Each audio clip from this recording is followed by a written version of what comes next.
Welcome, one and all. This is the Peace Dealer, and welcome to what may be, is this right here? Yeah. One of my favorite webinars that I'll ever do. My Virgo's freaking out right now. Kind of want the frame to be perfect. When I say that, I really mean welcome to the Psychic Attack webinar, where we're going to uncover at length psychic attack, which is very, very, very real. So real, I have completely been oblivious myself to how much I have been attacked alone within the past 48 hours. However, it would be so selfish of me to alone share this because one thing that getting psychically attacked has taught me is that this is something we all share collectively. This is anxiety on all levels that we all share collectively. So I would have liked to show you a PowerPoint. However, I'm just going to be presenting as is. Please feel free to take notes because I'm going to be speaking on a whole lot and a whole few levels. Save your questions because we will have questions at the end. Um, for those of you who might have a pen or a paper, or even if you don't, this is totally fine because you're gonna have the video. So I will be speaking in outline form. I will be letting you know what topic we're on and what levels to do. This is actually going to be really fun because if you have Moon Pluto, if you have Moon Saturn, then your soul is already a brujo or a bruja. Like you were just born a witch or a wizard, all right? It's maybe hard for some of you to accept because some of you might have spirits on the opposing side. Some of you are trying to be the light, but you don't know your sword. Your soul is like a whole Dark Lord and a half, and it's just been psychically attacking other people. Some of you, the reason why you have psychic attack is because you have to atone from a past life. So every time you just go out and you see another soul, it's on site. Like, I remember you from a past life. You killed me. And it's like you may not even be aware that you're just like beefing with the colloquial soul. Some of you incarnated with people you might have killed or cheated in a past life. And now they're just like passive aggressively just reminding you of stuff you didn't even do in this past life. Psychic attack comes in many forms, my friends. I'm going to be naming symptoms so that later on, so that we can get an understanding of how I think the most important thing to grasp about psychic attack is identifying what is truly psychic attack. Because once you identify where the source is, the rest of the battle is significantly easy. Psychic attack is inherently deceptive, although that's just one style of it. The purpose of this webinar is to equip you with the tools necessary to not only identify if you're being psychically attacked, but also to make sure you're not psychically attacking somebody as well, as we may tend to do unconsciously or just knowingly. So remember that when we speak of something so sensitive, which incorporates non-seen vibrations and seen vibrations, you know, it's very imperative and it's very important to uncover the politics. I'm currently burning sage right now, and I want to personally set the intention to bless this message. This is coming from the source of peace, love, consciousness, and to spread unity. Very simple statement, very positive. But what I've done is instantly establish my space. So whereas before my energy was kind of formless, I've now been in a position to really focus my energies and prime it with other energies. Certain people may do this unconsciously to themselves, where they think negative thoughts. I can't do this. I'm not good enough. I don't know what I'm doing. And you unconsciously prime your energy with negativity that makes you faulty. This is a evidence of you psychically attacking yourself. However, what we'll uncover in this webinar is the politics behind certain energies you sabotage yourself with versus what may subtly influence that, like projections of real time, perhaps telepathic constructs that simultaneously reflect one's inner state. Something that may not really be significant first glance, but will be very powerful if perhaps the person attacking you has their sun on your moon. Then distance wouldn't matter. Before I really go in, can you all hear me? Is the volume right? And for those of you in the live chat, I invite you to comment your experiences with psychic attack. Please understand the topic that I'm speaking on is very abstract, and I wanted to take this opportunity to not really segment it. I will revisit this topic, but I didn't want to be in a position to segment something as deep as the ocean in a PowerPoint slide or with some kind of technical energy. I'm really going to flow with this one because the moon is at the final degrees of Pisces. Every single person watching this video has had an experience where they have been psychically attacked. And I don't want to really beg this on as some exclusive event. There's a lot of empowerment that you're going to gain because what allows you to get attacked also allows you to attack, also allows you to reflect. A lot of your own personal natal placements in astrology that can make you vulnerable to psychic attack, like Pisces moons, could also offer opportunities to create different avenues for you to not only protect, but also clap back. When we get to the advanced techniques section at the end of this webinar,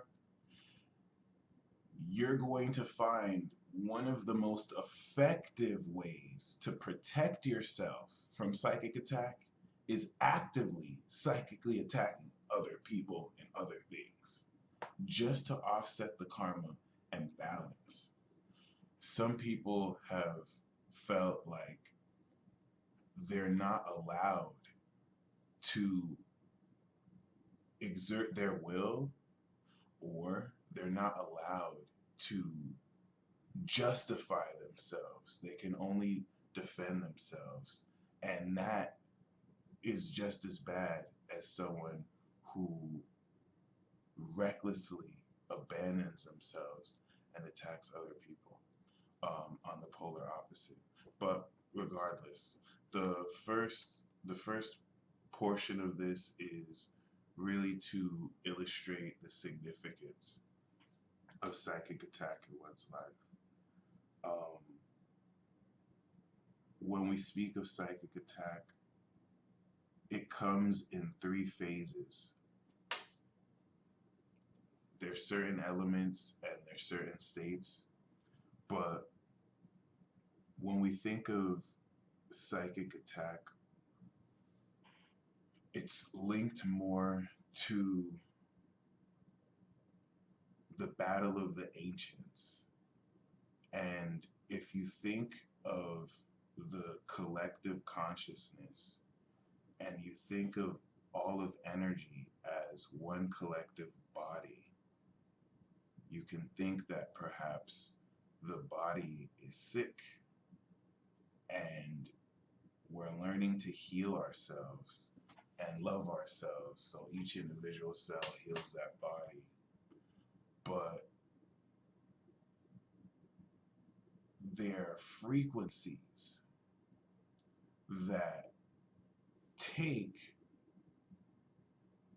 a pure area of energy.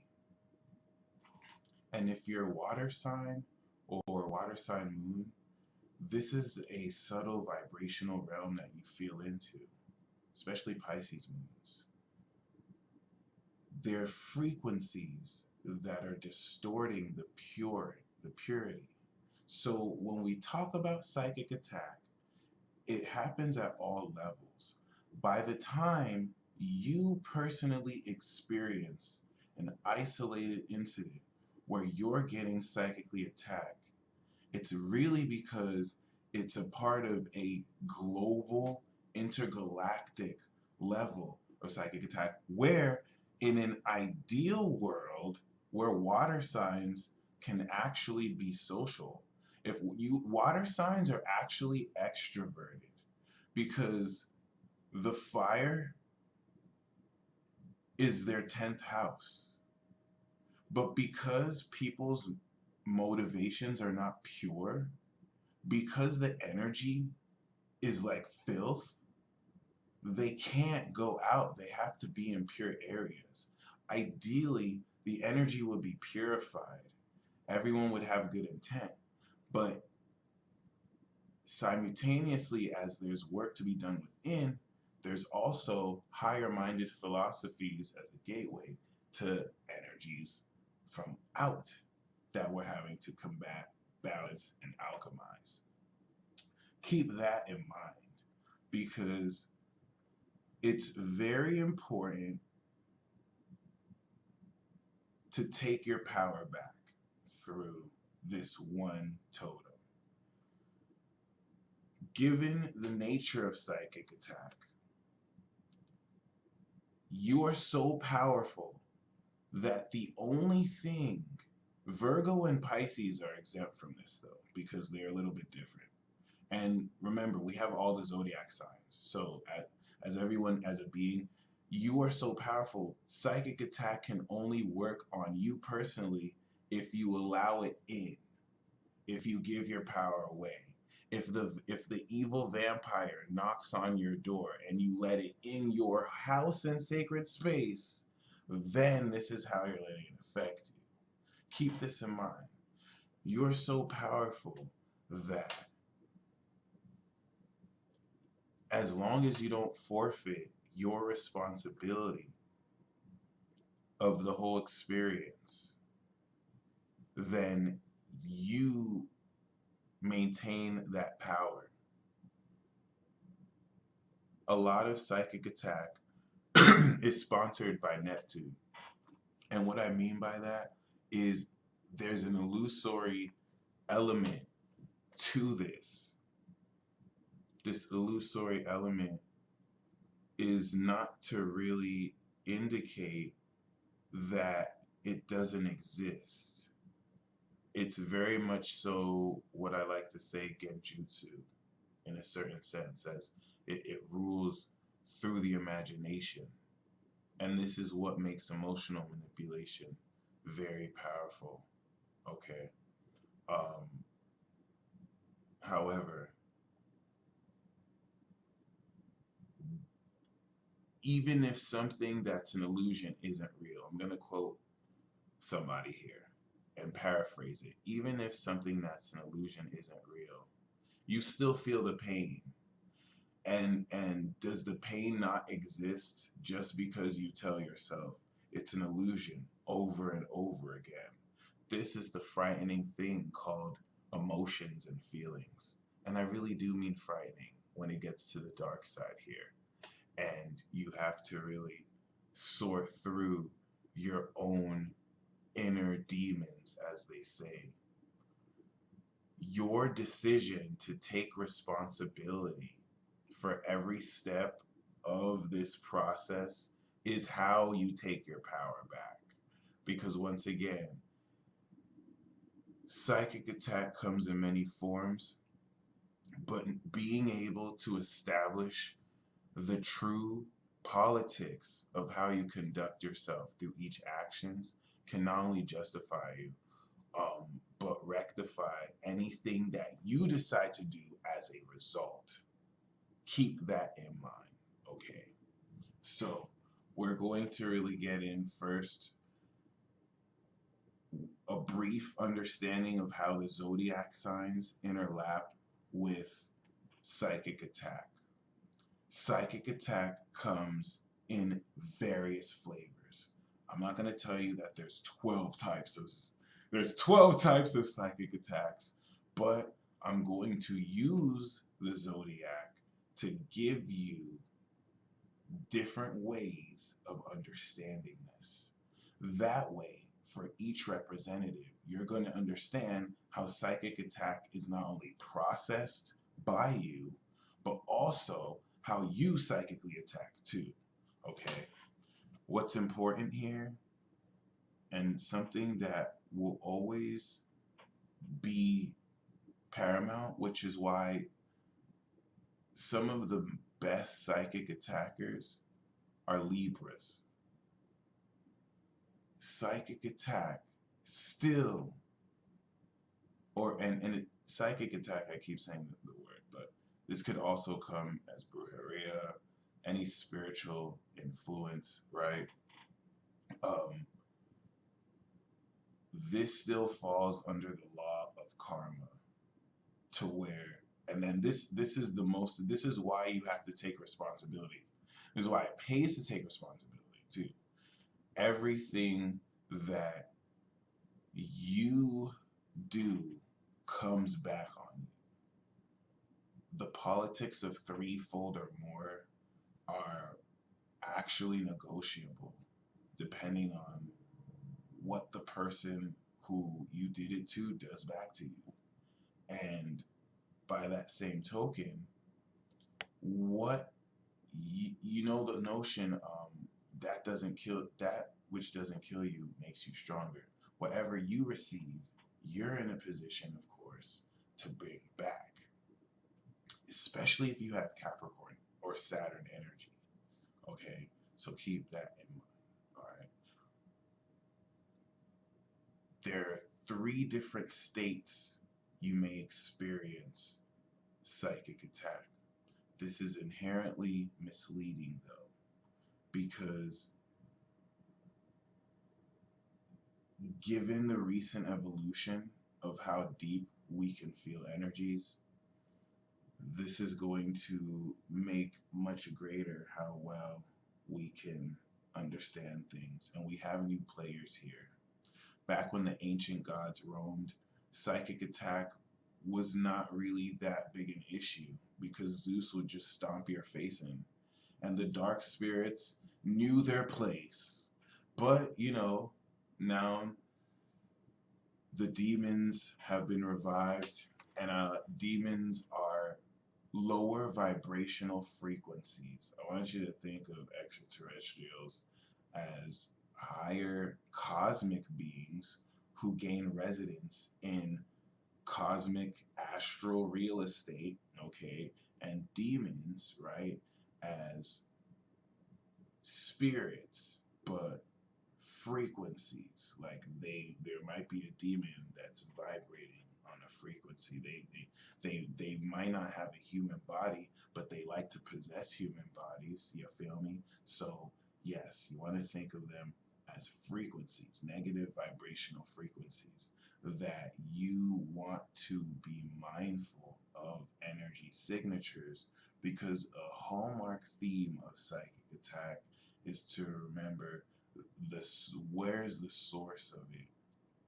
And you want to also understand that in this spiritual war, our adversaries are not our fellow men and women, flesh and blood.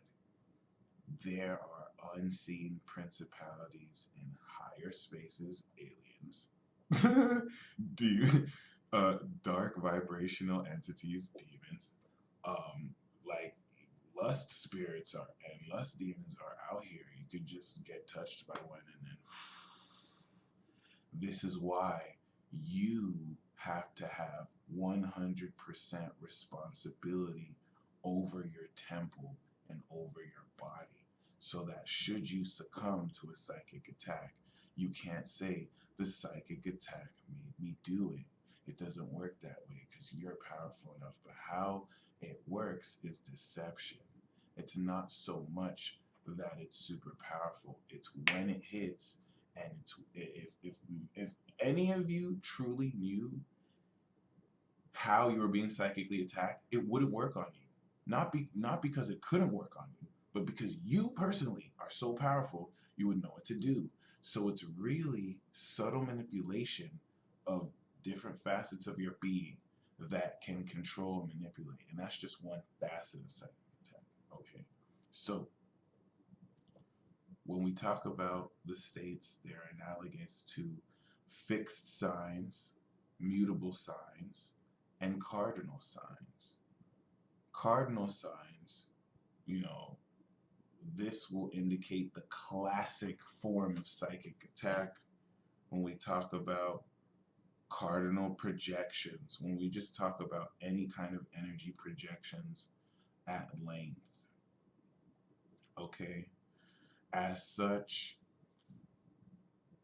I guess it's safe to say that psychic attack is most intense with any cardinal sign energy. Nope. Fixed sign. Fixed signs take that cake. But power, when we're talking the power of psychic attack, we're talking about cardinal signs. So anyone with cardinal sign energy, doesn't even matter if it's an outer planet, you have powerful psychic attack, psychic potential. Okay, you have powerful psychic potential, and this inevitably will bring with it powerful psychic attack. The good news, however, though, is just like in the case of the fixed signs, you probably don't realize how much you get psychically attacked because you're so powerful. And this is actually one of the drawbacks. Okay, we're gonna look at the pros and cons of each. So once again, this part of the webinar is a short look at the zodiac signs and psychic attacks. Okay, cardinal signs and the energy, because remember, you have all this in your zodiac chart. So I want you to really think about your zodiac chart and see if you have any cardinal sign energy, because this is going to really indicate for you. One very downside of cardinal sign energy is that you could be so powerful, you're not necessarily going to understand any drawback until you're faced with something that's even more powerful, or until it kind of just hits the fan, because it's almost like more subtle energies working under you that you can't even feel because it's just insignificant to your power. And now something like that is working against you. Mutable sign energies are the weakest. The mutable sign energies are the weakest, and they succumb to psychic attack the most. But because they're not as strong and powerful, when psychic attack happens, they notice it instantly. It's like this person did it with this way, like that. And it's a trade-off, but it's glorious. Okay. Cardinal sign energy is super powerful. And that is energy you never want to be on the receiving end of. If an Aries or a Capricorn psychically attacks you at the ease of just, especially if they have any air sign energy, at the ease of just saying, they don't have to say anything. They could just like curse you, and that will stick. It's not even that it'll stick. Uh, Consequentially, it'll stick, but the person on the receiving end does feel it, and because it's power, it happens. All right, it actually happens. So someone like that can wreck your stuff, and you may not even know it happened. Aries would usually be more direct, though. But, however,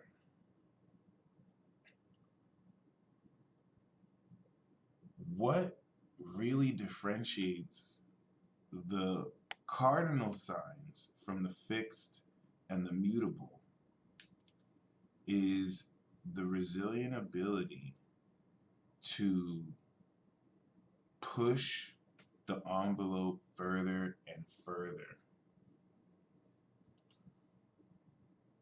It's still very volatile and dangerous right now because Pluto is in this sign. So, if we're going to put context into this, until 2025, this cardinal sign energy is completely, completely, completely, completely, completely, completely, completely testing any impurities in power. Cardinal signs are about to be more powerful than they have ever been in existence. After this, it's going to create indomitable superhuman power where people are just hacking their bodies, and their energy is so much pure that they can psychically project. Keep this in mind because all elements of these cardinal signs speak of different types of projections. We're going to start with Libra here. Libra is going to represent telepathic projections. Anyone with Libra energy, especially like Mercury in Libra, can just think about you and just project energy with the intensity of Scorpio next of it to just pummel your day. However, we also want to take away subjectively the whole need for right or wrong, good or bad, and also indicate that psychic attack isn't so much so the intent of the projector. Psychic attack is so much so the taking away of power and really trampling of the boundaries so that you can psychically attack someone even if all you're projecting to them is love and happiness. I'm gonna project you positive thoughts, but you're literally stepping into their psychic space and just kind of like, yeah. So, anyway, Libra is going to represent telepathic power, but more than just telepathic power, it's one of the most powerful because these lords of war will are one of the best at taking any psychic attack they receive and bringing it back to you. That's why with Libras, you have to be very careful what you do to them. If you notice, Libras are they're not Aries. Aries will take that risk and just do it, and then they'll just deal with the responsibility later. Libra does not have time for you. I'm sorry, like, a lot of people think Libra have time for them for some reason. Libra does not have time for you. I'm sorry. They're sorry, but they're not sorry. And it's like anything that you do to them, because they handle karma with their fourth house in Capricorn and they have the scales, they can make it happen more than 3 times because they know people.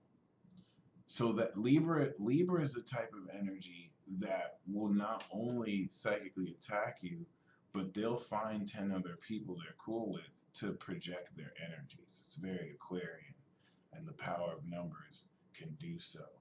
Think of people in high positions, or think of when real live witches hexed Donald Trump. That was a collective vibrational projection, ushering forth curses to stick.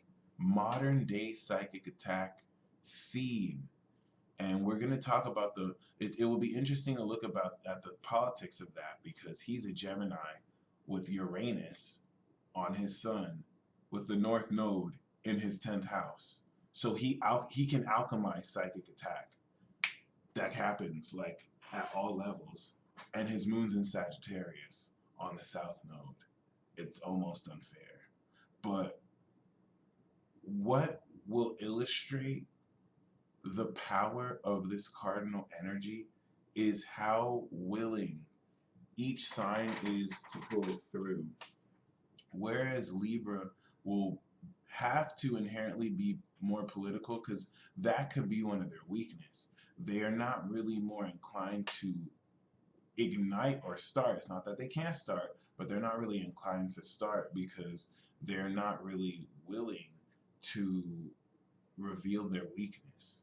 Aries is way more direct, and that directness could make or break any situation where that fire shines bright. And Aries is direct in the sense that it can, similar to Libra, clear energy and reveal what is.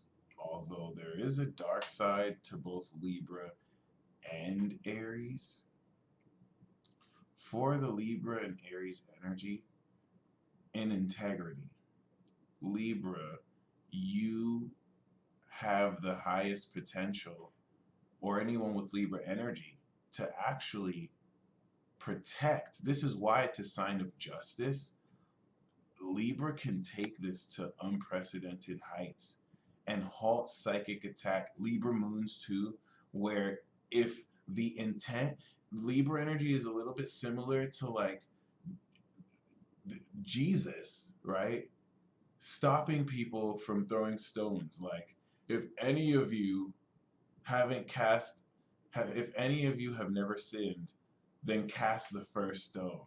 You see how he never told them not to do it? It was a logical, conditional statement. A lot of the subtle energetic frequencies that constitute psychic attack can be halted through the proper distillation of how you express your swords, your words, your espadas, and use your throat chakra to sort out energy. Although there's different means, and you don't always have to go this intellectual route, because if you just have strong water energy, you could just like imagine, oh, Pisces is nice with it. You could just imagine a whole other reality to warp it. And we'll get into that, okay? But Libra can completely end your whole stuff with like 2 questions. And now if you do it, the karma will hit you instantly. It's very supreme.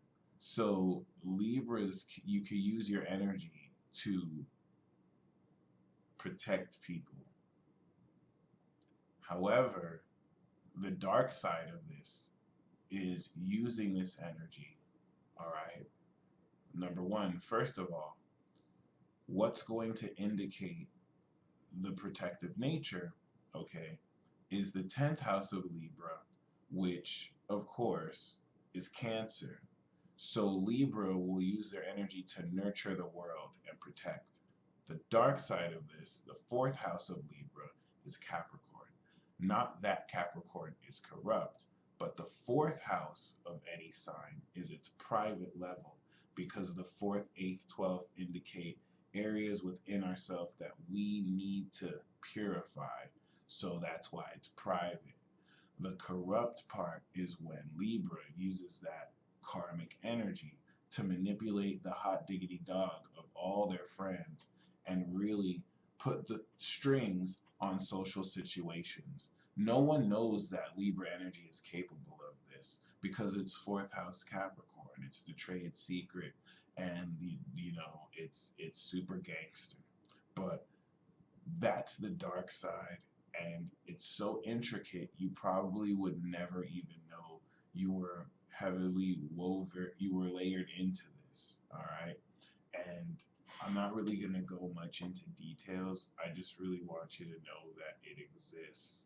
However, I want you to really juxtapose this with Aries now, where the Aries in integrity, where is their 10th house? Capricorn. They take their power and they share it with the world. Aries is a cardinal energy that will literally direct the heat towards you. And it's very controversial because it's very raw, but it is the most hot, no pun intended. Of course, though, the dark side of Aries, with the fourth house in Cancer, distorts the righteous quality of the fire.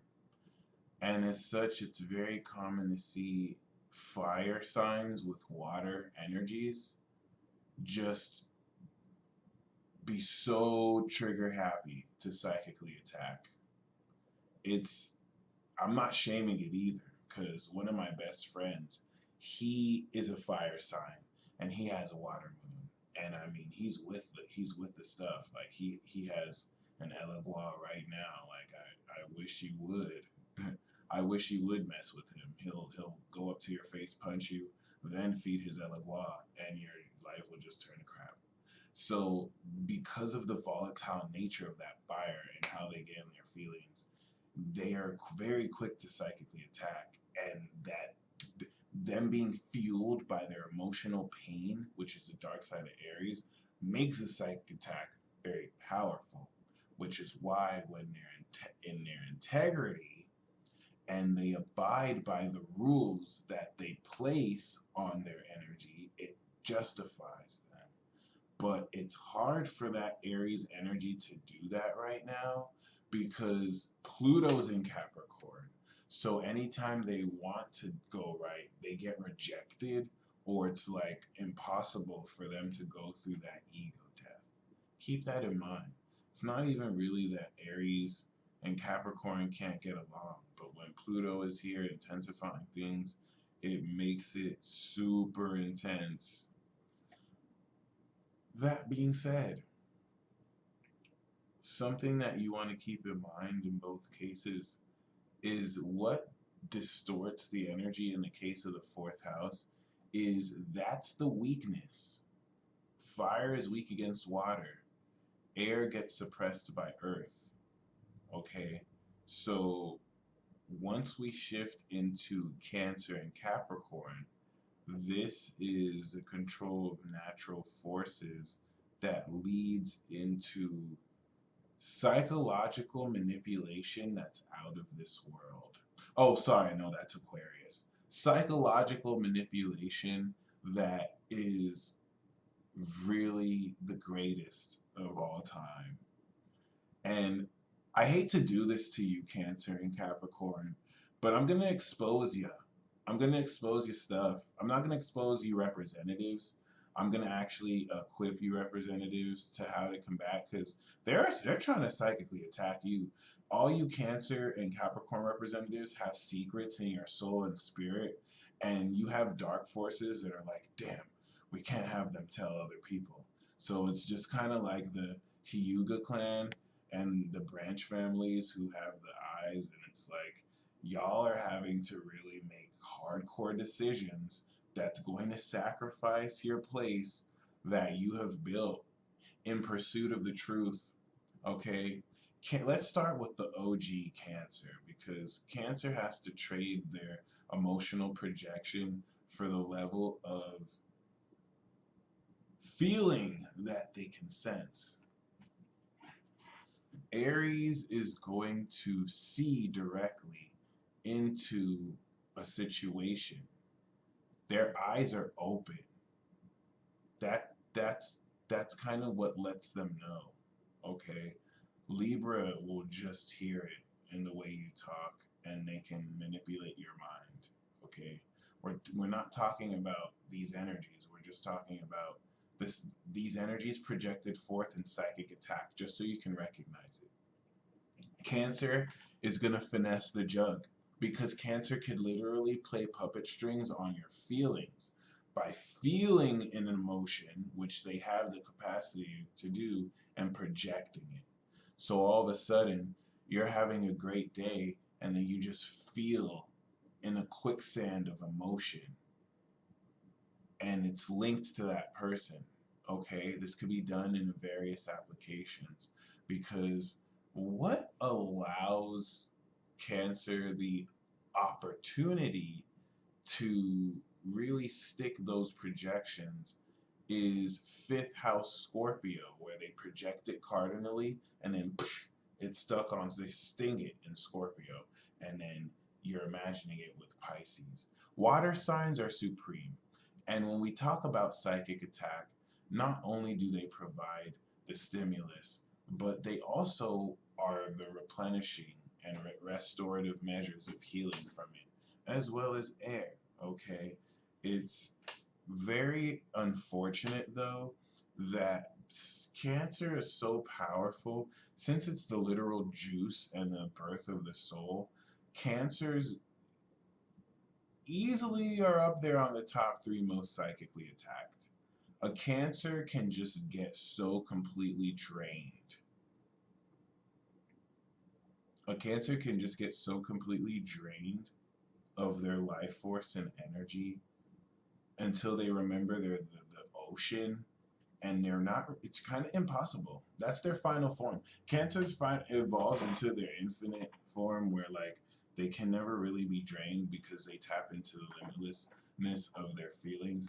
But they can still be drained by like Aquarius and Pisces people, who kind of finesse their jug, because they will not only drain the energy, but then, and Pisces is the master of this. Pisces can like drain a Cancer's energy and then slowly nourish them back to health, and then drain it again with the other fish, and I mean, I can't even say Cancer doesn't like that, to be honest, but it's very important to understand that Cancer and Capricorn carry with it vampiric energy, where Libra and Aries would project forward this vibration.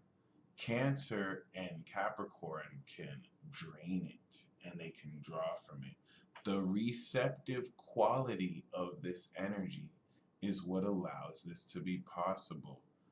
But also keeping in mind that Cancer has ties to the moon, the heavenly luminary, and then Capricorn has ties to Saturn, Kronos, the ability to be the most powerful. And there's a transcendent nature to Capricorn energy that simultaneously protects from psychic attack, and also, you know, devastates. So with Cancer in its integrity, right, the 10th house is Aries. Cancer has the ability to restore. They may be drained, but they can recover miraculously with great discipline, because unfortunately, if you put water in a toxic environment, the water is going to pick up that toxicity. And that, in a nutshell, is Cancer's biggest weakness. It's the weakness of all water. Everyone else, if everyone else wasn't so filthy, Um, they wouldn't necessarily, have to expunge it. Think about how when Earth has to clean everything up, it uses water. And you take your sponge, and the water has to degrease all that. Earth and water have to deal with the dirty jobs, okay? And this is not only the cleaning and the explanation of this dark energy, but it's having to take that in and clean it some more. So my heart goes out to you, water signs, sometimes because you have to actually willingly feel in to some of the attack for the protection to kick in. The sensitivity of moon swings allows you to feel into attack a lot more. So here's a secret here: with Cancer energy and integrity with Aries, you flare up your passion and you hold that energy and keep the integrity to do it for yourself personally. Out of integrity with the fourth house, with Libra, is when you project that emotional energy to the other person. How? Privately. Remember this. Because public is the 10th house. So you project that emotional energy just for yourself because it is so powerful. It can manipulate. My nose started itching like instantly. It can manipulate anyone to do anything because the seventh house of Cancer is Capricorn. It's an inherently powerful influence to where if you can get someone to feel like doing something, they're going to do it. This is why Cancer is not going to be in Aries and just yell a directive at you and be like, let's go to the store. A Cancer is going to take their time. They're going to be like, yo, do you remember the last time we ate like hot dogs? Oh my God, it felt so good. Yeah, it was so awesome. We had such a great time. And then they're like, hey, wait, do you also remember that other time we had those gummy bears and like everyone fell down and it was the most exhilarating experience ever, and you relive that? Cancers will just bring you back to the past real quick and be like, oh, do you want to go to the store? And then you're like, yeah, oh my gosh, let's get some hot dogs and gummy bears. And you don't even know they just finessed your just associated feelings to what they wanted you to do, and they just finessed your jug. It's so private, okay? That's out of integrity, though. It's not. You're not supposed to do that, and you're not supposed to do that. And Aries in the 10th house in integrity is really speaking. It's awesome though. I'm not gonna lie. As far as like psychological manipulation, a lot of people don't realize how masterful Cancer truly is, especially if you're the third decan and you're sub-ruled by Neptune or Pluto. Second decan Cancers can get it too. But yeah, Aries is going to really illustrate how you use your power for yourself personally to motivate yourself and to cleanse and heal yourself. Because sometimes Cancers like to play Superman or Superwoman and heal other people, not knowing you could inadvertently be opening other people up for attack because now they have your vibration and vampires want to take from it. There are politics to this. This is not to say that you can't use your powers on others, Cancer, but the fourth house with Libra will indicate, of course, trust and comfort to where they're aware that it's occurring. But, Cancer's not going to listen to me. You're going to do it anyway. And it is what it is. I'm not trying to shame any Cancer, by the way, because Capricorn is even worse. No, I'm just joking. Capricorn, we have now projection at its finest. It's taking the elements of fire, water, and air. I mean, the 10th house here is Libra. So we already spoke of how masterful Libra is with the karma, the integrity of Capricorn here in Libra is bringing out the awareness, holding people accountable to certain rules. The best way Capricorn can psychically attack you is to just make you sign a contract. And there's literally nothing else you'll be able to do. Of course, though, when we think about Capricorn out of integrity, we see the fourth house Aries. Whenever a Capricorn gets super selfish and starts to do things solely for themselves, they will manipulate others as a means. Get this. They will manipulate others, take the 10th house as a means to suit their personal fourth house goals. All right. As opposed to when they are in integrity, they will use their power for other people and use their own personal gains to help others. That's really the check here.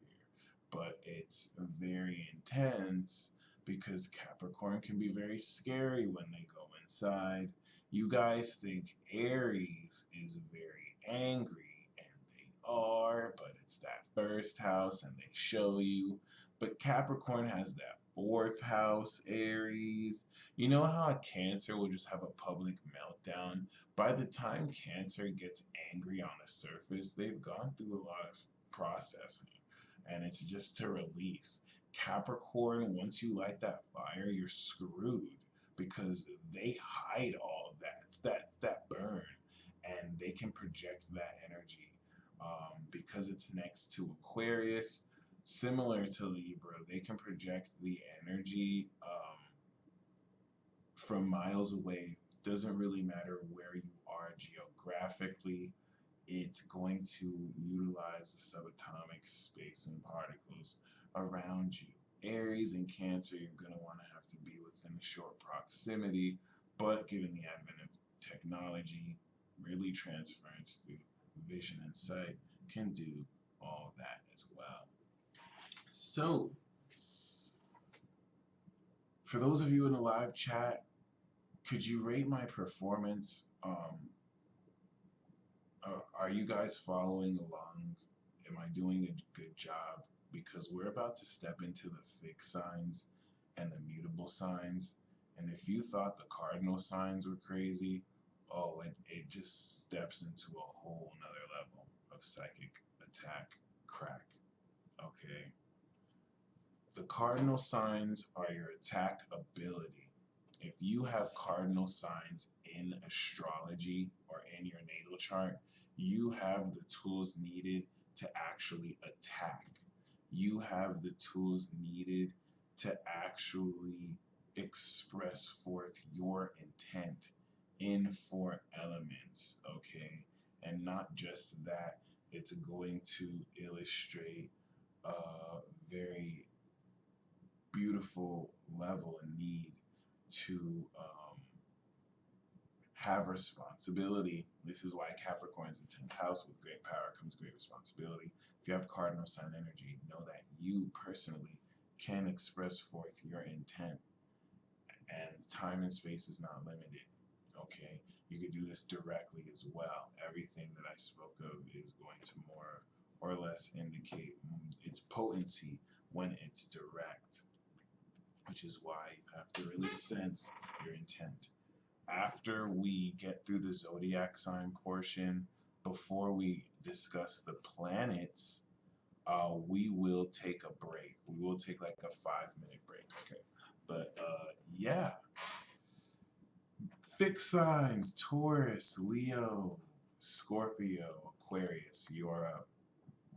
Because of your very radical influence, fixed signs are going to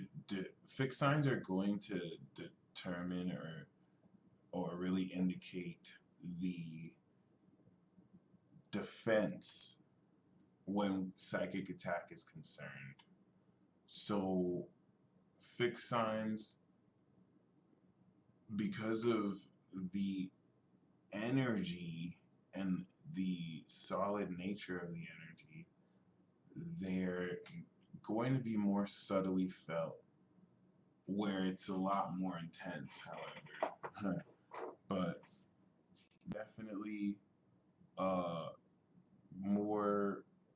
a more quality of fiber, and well, not fiber, but more quality of intent.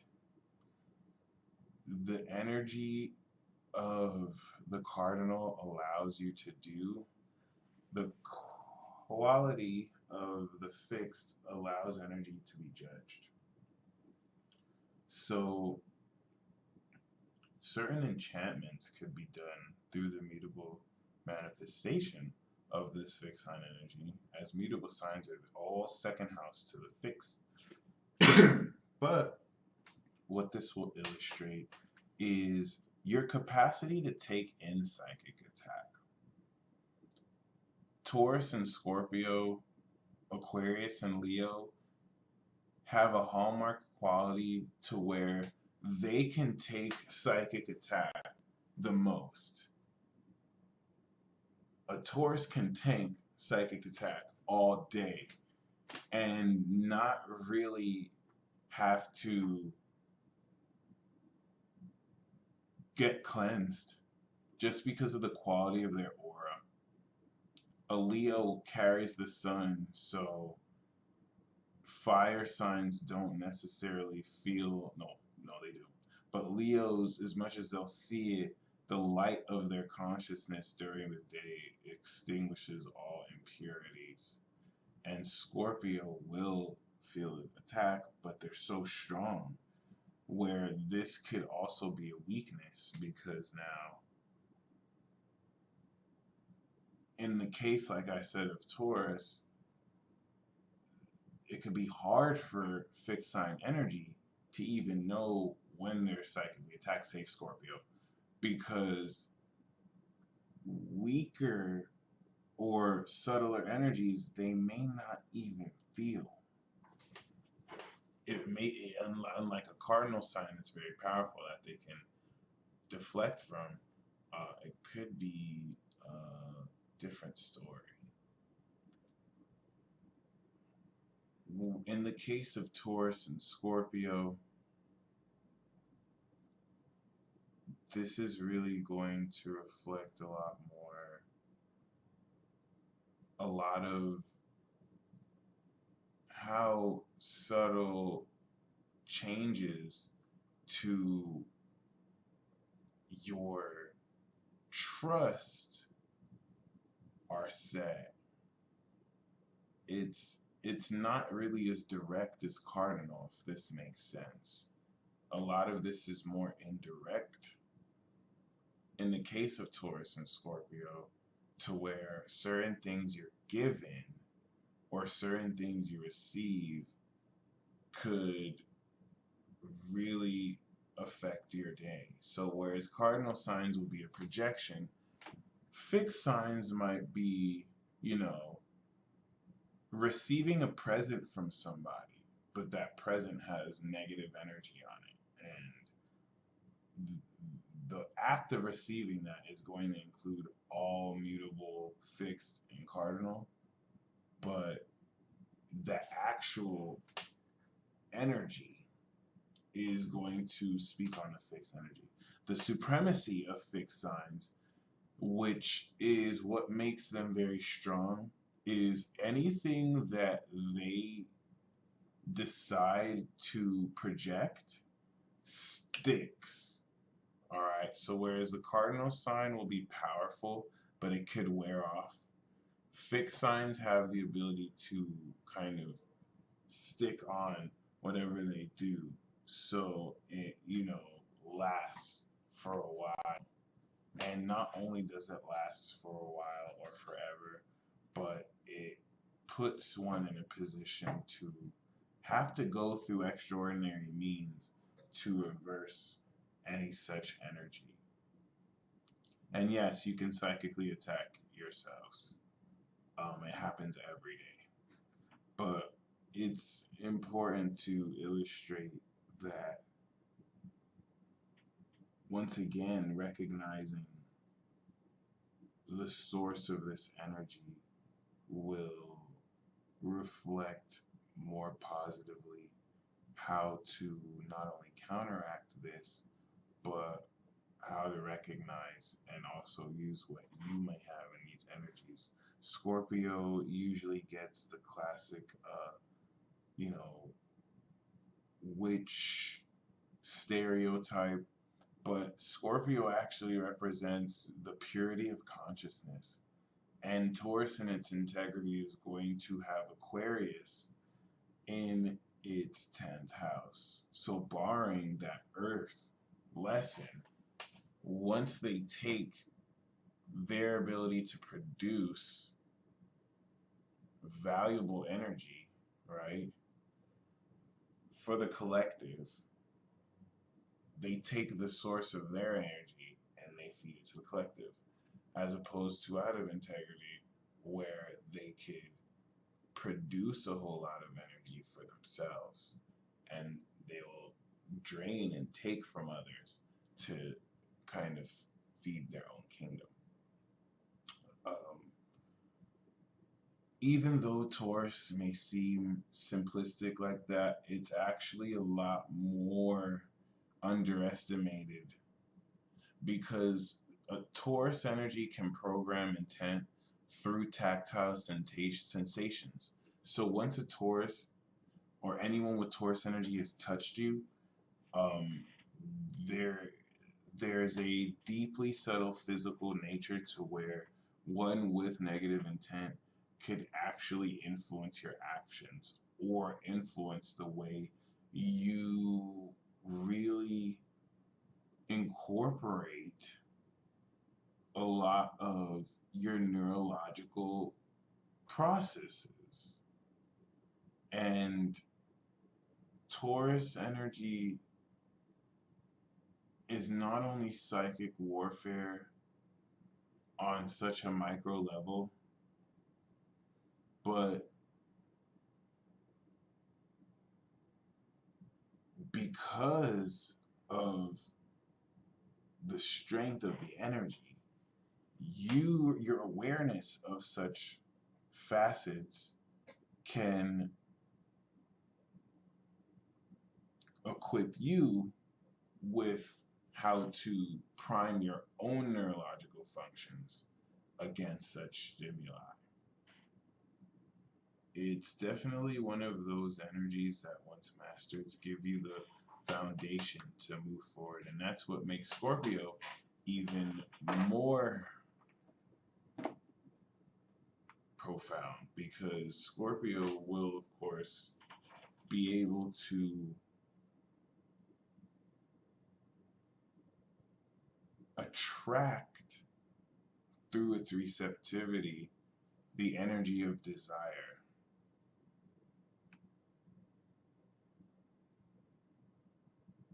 One thing that's very scary is how both Taurus and Scorpio can have one living out the palm of their hands.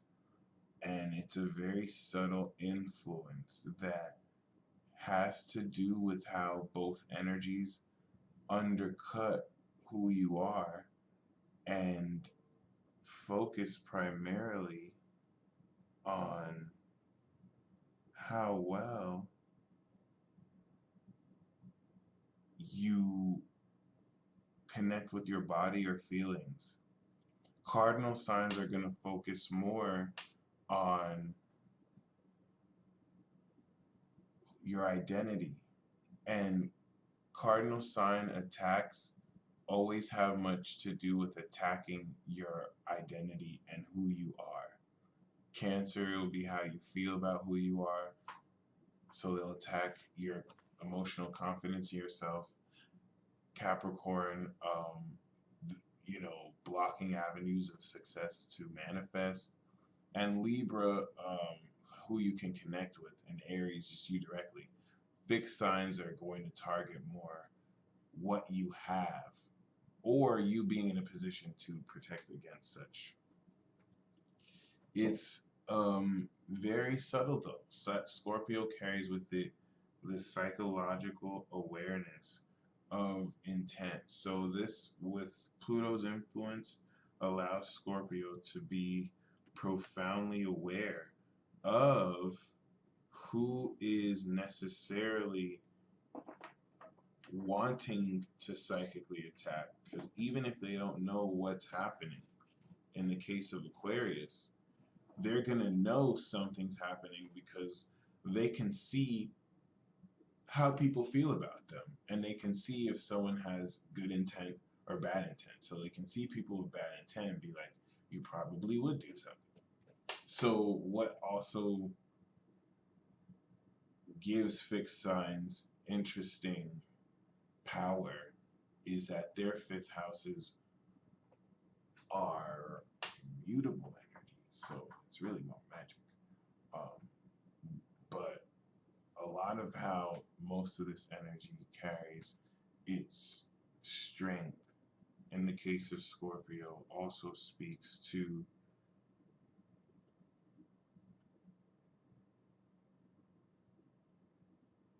a lot more psychological manipulation than you may expect. The astral embargo of wisdom is severely limiting my capacity to share you these secrets. I could barely expose Cancer and Capricorn, but Scorpio is going to indicate a much more subconscious ability to gore at the root and core of any such addictive tendencies of what you truly desire and connect at that level. And this doesn't have to be directly felt, because this could be all under the subtext of what one is feeling, while on the surface they're presenting something completely different. NLP can be used for psychic attack too, very true. So there are certain advanced faculties that will come with this Scorpio energy, and this is where we start to deal with a lot more negative vibrational, you know what I'm saying, frequencies. Vajra said something very amazing. I'm a Capricorn sun and moon, and I feel this urge to protect fixed signs because they defend me from attacks all the damn time. And I'm going to tell you an interesting dynamic. Usually cardinal and fixed signs get together because the fixed signs could be the shield, and then the cardinal sign can be the sword and attack, or the gun, and they can have the power, right? Usually the team will come in threes, where there's also a mutable sign to provide status effects. Okay, but yes, fixed signs who don't like you have the potential to really hurt you, because of course they're going to be in a position to turn that against you, because if you use your power against them, they can defend against it. Although, don't be fooled, they won't necessarily always have the power to stop you. It just can put things at a stalemate, unless they team with a mutable sign. Good luck. And vice versa. So,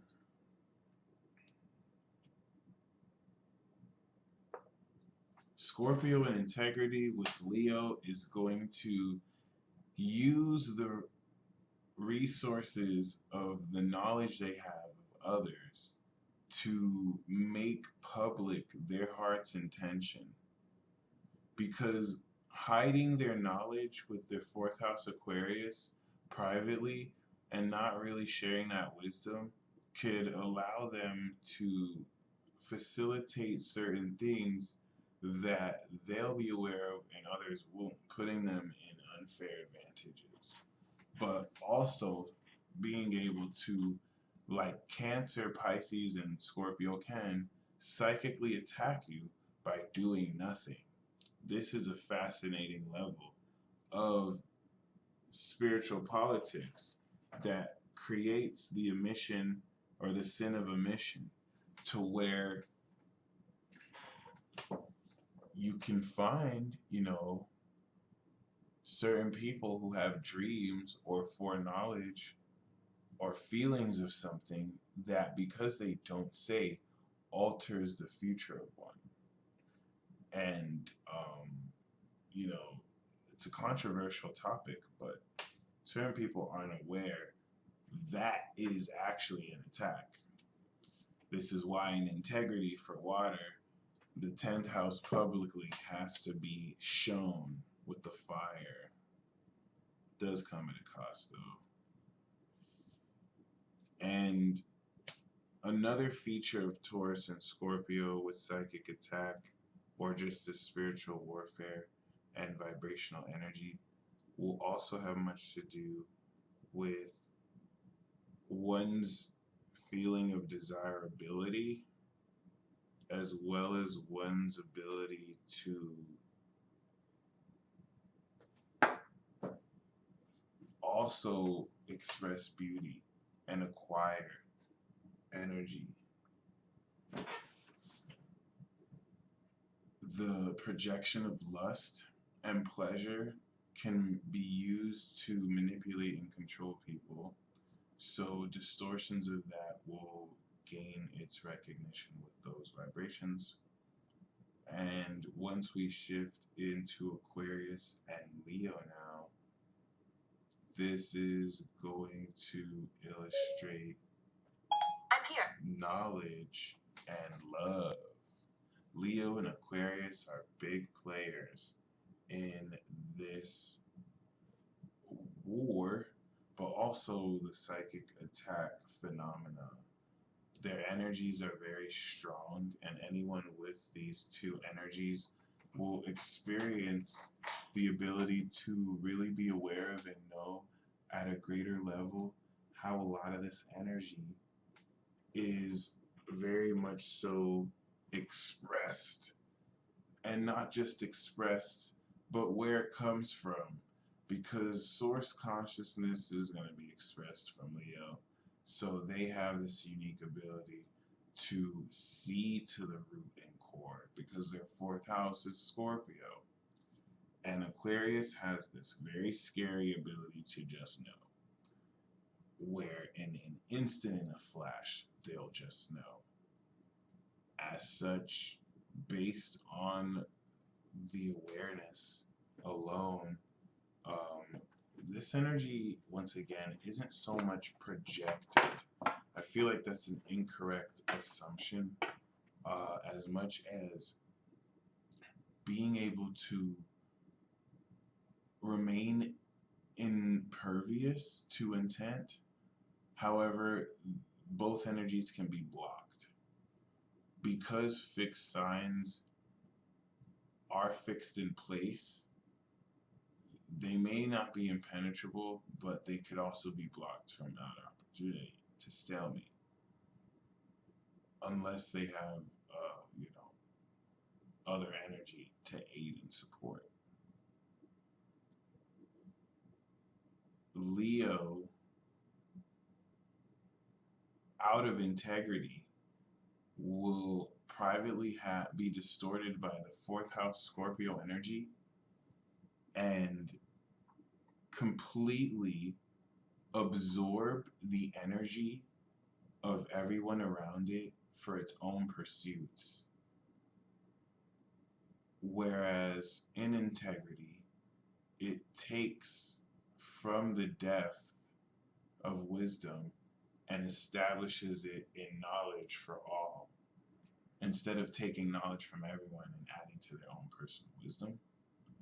Fixed signs really do incorporate the absorption of reishi and also being able to form matter and create with energy that they build up.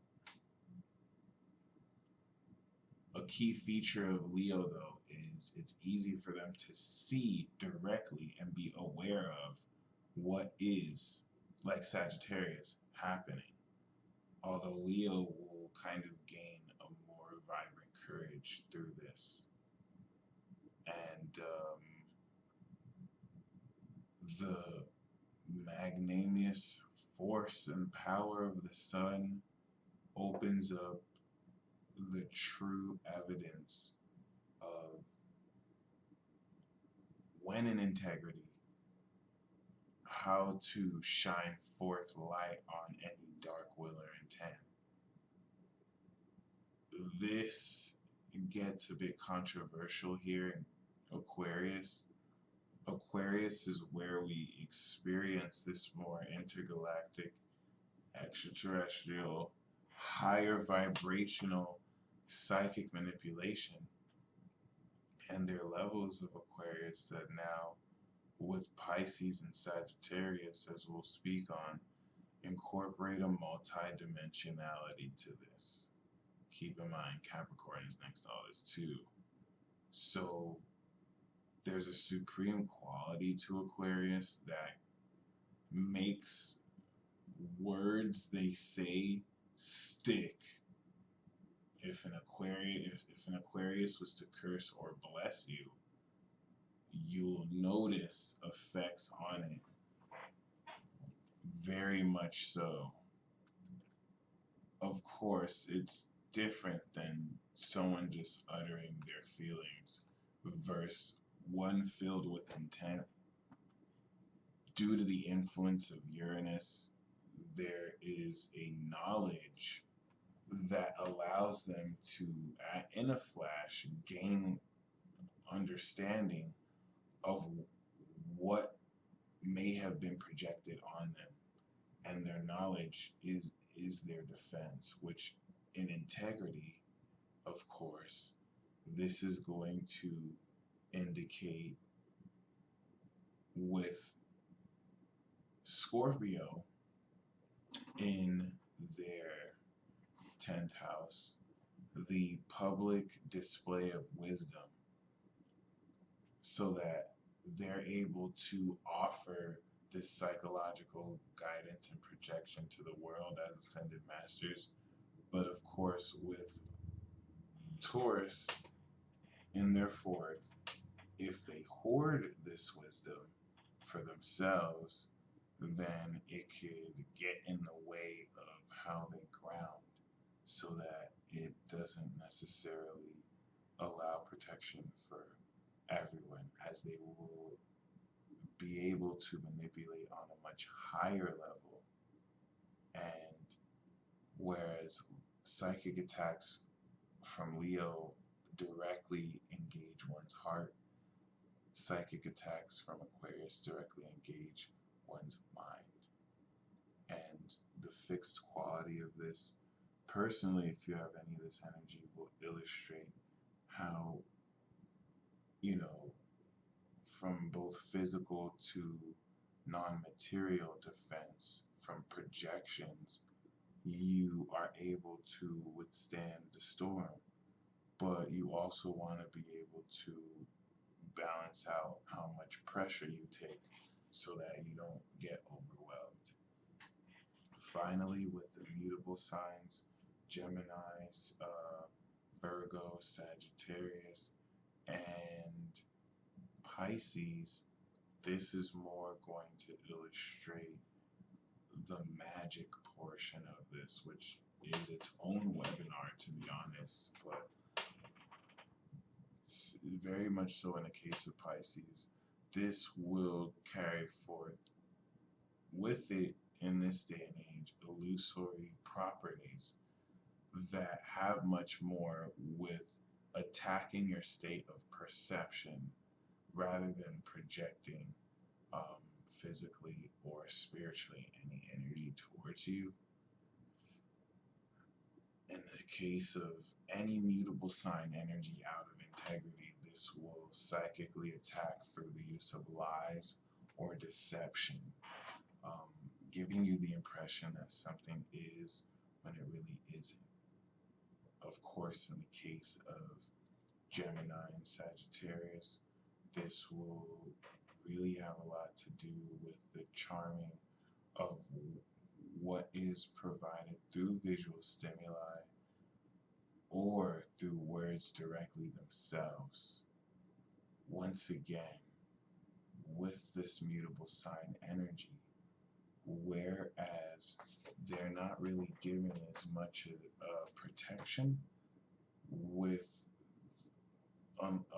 like cardinal and fixed, they make up for that with great awareness and perception of being able to magically, just really come to a relaxation, but also positioned to change, transmute, and convert energy.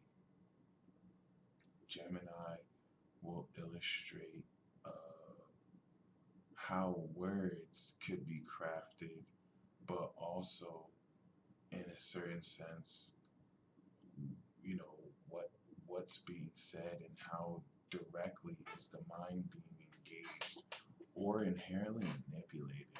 Because Pisces is that 10th house in integrity, the the divine intent of the truth being expressed should be for the highest good of all, as opposed to with the fourth house in Virgo, keeping certain details to oneself as a subtle sin of omission could alter the course of what occurs. I mean, the most classic way of Gemini psychic attack, though, is just lying and feeding someone false information so that the way they process moving forward is just completely garbled. Whereas with Sagittarius, this will kind of employ more subtle psychological manipulation due to their influence of Scorpio next to them, allowing them to show people things that can trigger emotional responses.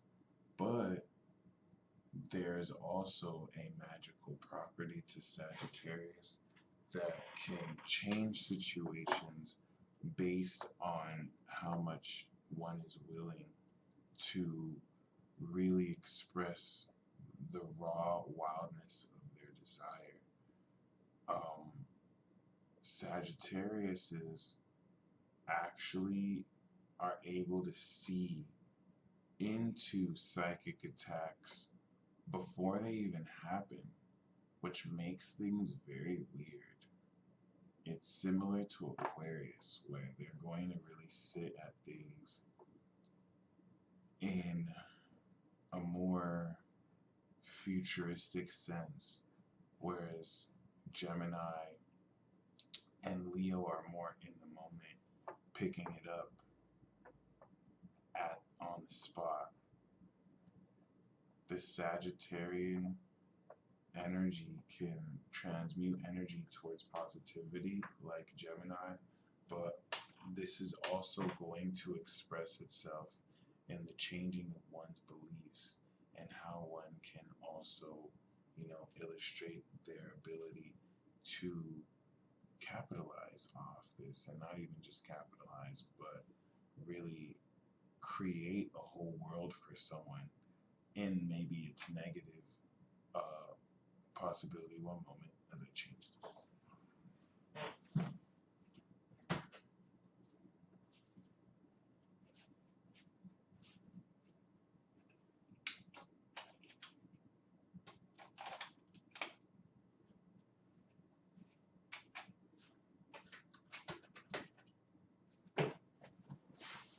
We have the ability to paint a picture and completely charm a whole world of false perception. And this is even doubly so with Virgo and Pisces. Sagittarius and integrity, of course, with Virgo as their 10th house, is really speaking more of them really holding true to the facts and details of everything they show. Whereas with Pisces, using those resources to escape in their own private world could fuel and distort their pure intent with, falsities that aren't really true. But as when we step into Virgo and Pisces, this is where we get into a more, once again, illusory reality bending facet of psychic attack, where, as in the case of all mutable sign energies, you're going to experience changes in your fortune, luck, or even experience. However, unlike cardinal and fixed sign energy, mutable sign energy is just moment to moment. So if you have the power to break through and remember that in most cases it's just an illusion, you can dispel any such genjutsu or illusions. Virgo is going to illustrate the notion of one's physical body, not the notion, the presence of one's physical body completely, but also taking this step forward with Taurus and psychologically influencing every detail you see, where Virgo can be the most meticulous form of psychic attack over time through, of course, the, you know, subtle ability to push you forward into experiencing what may or may not be fact. Whereas Pisces will just take you and use conventional, you know, imaginations and feelings to draw you, maybe even through substance abuse. Okay. Um, Virgo and integrity will have Gemini in the 10th, so this will really include their willingness and ability to speak their truth and support their facts with their personal truth. Um, and out of integrity with Sagittarius in the 4th, really focusing more on their personal beliefs versus the objective truth that guides along what is real. And Pisces in integrity has Sagittarius taking their divine quality and pushing this forward. But this is a little bit different because there's a sensitivity to vibrations that Pisces is able to harness on an omni level, and it kind of brings a greater ability to understand. With mutable signs, all right, Gemini will help you understand on a mental level what's occurring. Sagittarius will gain visions of what they're receiving. Virgo can gain physical sensations of what they're receiving, and then Pisces is going to just know. All right, if you have mutable sign energy, this is how you'll pick up on it. But the trade-off here is it's sensitive, so it could really manifest in anxiety. It could really manifest, especially in the case of a Pisces moon or Venus or Sun, as a lot of pain or a lot of anxiety, because you're going to feel into the negative intent of impure vibrations with the filter of your own divine pureness, which is not always awesome. Okay, and Pisces in integrity has that Sagittarius fire of righteousness, so it can show others the true beliefs, but hiding the truth, right? With the 4th house, Gemini can manipulate others to believe things that is not necessarily as it seems. So Pisces gives with it supreme illusions, and it can put people to sleep. This is where lethargy can come through with Neptune as well, whereas Virgo can give gaslighting criticisms. All right.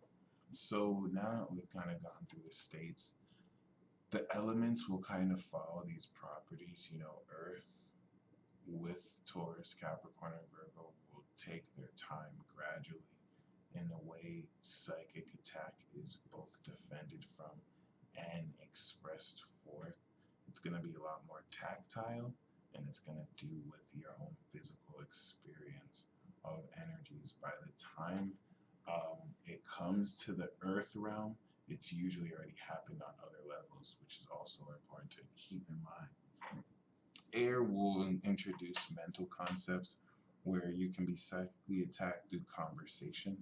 Aquarius, Libra, and Gemini offering you the ability to have to watch your words and prime your conversations with good intent, because somebody can literally say all but 5 sentences to damn your soul or to really block you from receiving positive energy just based on what it is you let them say and how they say what they say. But it doesn't always have to be limited to conversation because it's just going to be inherently more mental in the way they engage, manipulate, or work with how you think. Fire, Sagittarius, Leo, and Aries is going to indicate one's ability to illustrate how gifted they can see into what is happening with the light of their consciousness. And this brings with it fire and brimstone. It's a very much so direct attack. Fire is going to give on the energy and intensity to add on to the power of an attack. It's really more so where things get creative, but its staple is the ability to see into, all right? Whereas air will give them the knowledge. The awareness of does come with fire and the purification too with water.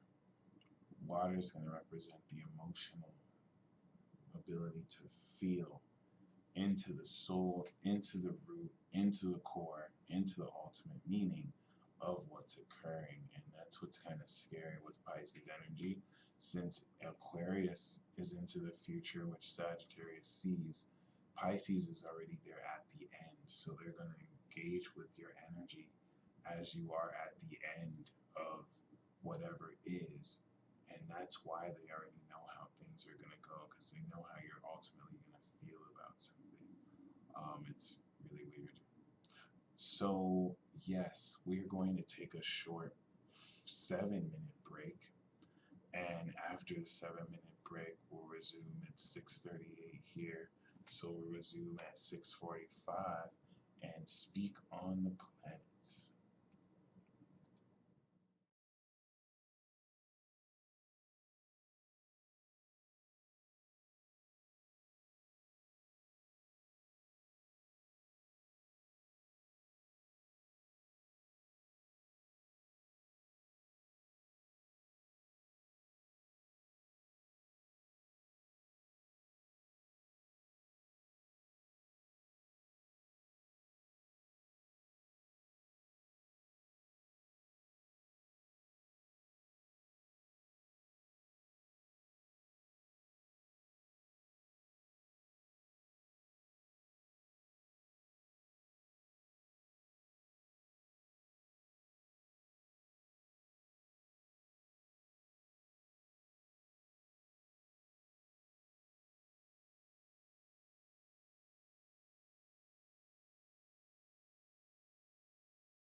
thank you, ladies and gentlemen. We are going to resume this psychic attack webinar. We've gone over briefly understanding, well, it's been an hour and 41 minutes, so I won't say briefly, but we have gone over the zodiac signs' influence through the states and elements of kind of indicating how psychic attack is expressed. Cardinally, we see the power of psychic attack. Fixed signs show us the strength, and mutable signs show us the magic and experience of it. As we get into the planets and how they archetypalize your conscious awareness, this will kind of indicate more how to highlight greater this attack, but also how you harness this. So as we start with the sun, your sun sign is going to be how you're aware of psychic attack. So based on if it's in a cardinal, fixed, or mutable, this will not only show you how you're aware, but it will really indicate the life force and spirit that protects your vessel, but also houses your vessel. So the sun and moon are definitely very pivotal, because in order for a psychic attack to influence you, it has to pass through your sun and pass through to your moon. And not only pass through to your moon, but your awareness of the attack will take the light of your consciousness and effectively, in some cases, nullify any such psychic attack. As such, powerful psychic attacks are able to redirect your conscious focus and aim straight for your soul, so you feel it within. So really being able to attune with your spiritual power and awareness indicated by your sun is what will indicate how well you can identify what is your energy and what is you being vibrationally attacked by other such energies. The sun is the means by which you as well will also be able to express an attack, or one can attack as well. It's going to be the solar energy that kind of expresses this, as well as Mars. The moon is where, of course, we get this feeling of this, but it's on an even deeper level because it represents the vessel and soul. It's actually the moon card in some cases that will indicate how well one feels or actually evokes psychic attack. I say this because on a much deeper level, a lot of your ability to absorb or pick up on this will be how you feel this. One, in the case of how your subconscious and stimuli feels these subtle vibrations, but then also in how you send signals to yourself through this to let yourself be aware. The relationship between your sun and your moon definitely allows you to sync with how well you defend against psychic attack, or how easily offset it is for you to be vulnerable to it. The moon kind of gives one eyes in the dark through their emotional response. So, whereas in the case of the sun, your spirit is under attack if you lose vitality and you lose conscious awareness and focus.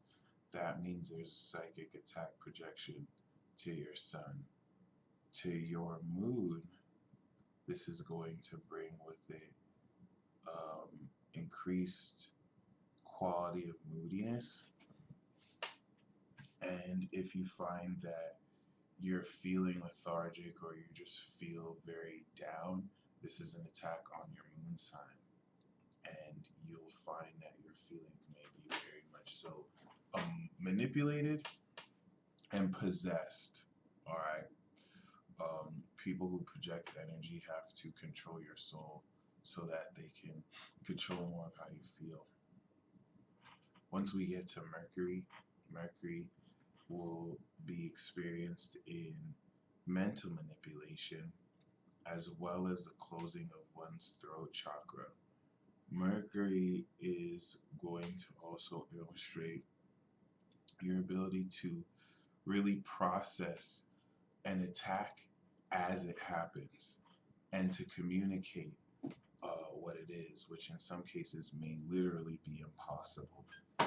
Mercury can bring with it a lot of mental anxiety as a symptom to let you know that you are being psychically attacked, whether by yourself through just having anxiety or whether because the anxiety is what you're receiving.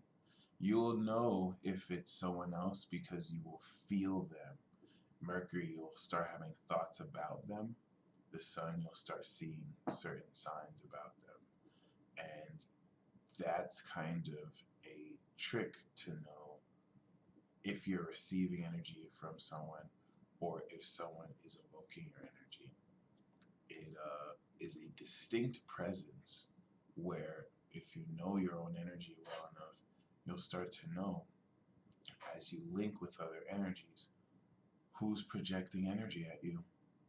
And Venus and Mars are going to be a bit more interesting because they will indicate at length more so the subtle interplay of beauty and desire, where the subtle manipulation of your heart and passion can draw you into traps or draw you into that which you may not need in your life.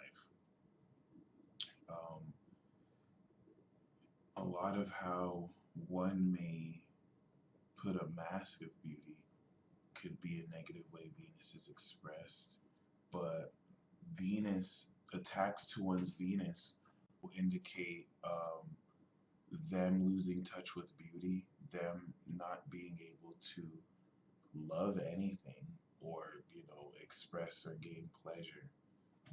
Attacks on Venus will also indicate issues manifesting and coming into money. Whereas Mars, it's going to be similar to the sun. You're very lethargic, you lose energy. You're not really in a position to do anything. You don't have any desire. You don't really have any motivation. And it's going to also indicate as well what drives your anger. Look to any of these planets if you feel some of these symptoms occur. What is currently transiting it? And anyone who you may feel is directing intent. What is their relationship with these energies? As we look at the outer planets, Jupiter, I wouldn't necessarily attribute to psychic attack. Interestingly enough, it definitely has its play because Jupiter can definitely be used in a negative way, but the expansiveness of the energy is very much so counterintuitive to the nature of one's ability to attack, unless they're using it to really expand upon anything negative. Jupiter is still so inherently positive, it kind of defeats the purpose in a profound sense. So once we look at Saturn and Uranus and Neptune, we're indicating higher supreme powers in this politics of how psychic attack is expressed. Saturn is going to bring with it a very powerful karmic element to psychic attack, but also a very binding energy. And Saturn can bring with it a lot of difficulty to where Jupiter attacked, you just lose your luck and you have bad luck. Saturn is going to give with it a lot of difficulty, a lot of responsibility, getting in trouble, whereas Uranus is going to bring with it a lot of unexpected unfortune and really alienation. Uranus and Neptune psychic attacks have a lot to do with losing touch with reality, and Pluto is going to be the most sinister, where we're looking at a lot of unbridled aggression and a lot of very unconscious manipulation, which is where unconscious psychic attack will have its roots in Pluto. Unconscious psychic attacks will have much to do with walk-in souls or people who have not mastered their soul power. Unconscious psychic attacks can happen when elements of your subconscious are responding to external stimuli or even towards you in ways that undermine you or ways that hurt others. And what makes this unconscious could be habits that have been taught to the mind or soul that have to be broken out of, or certain things that others have programmed within you. Whereas, of course, conscious psychic attacks will illustrate, of course, the very nature of the word, lighting candles and being in a position to add on to your willpower and take whatever you do and express forth much of the energy.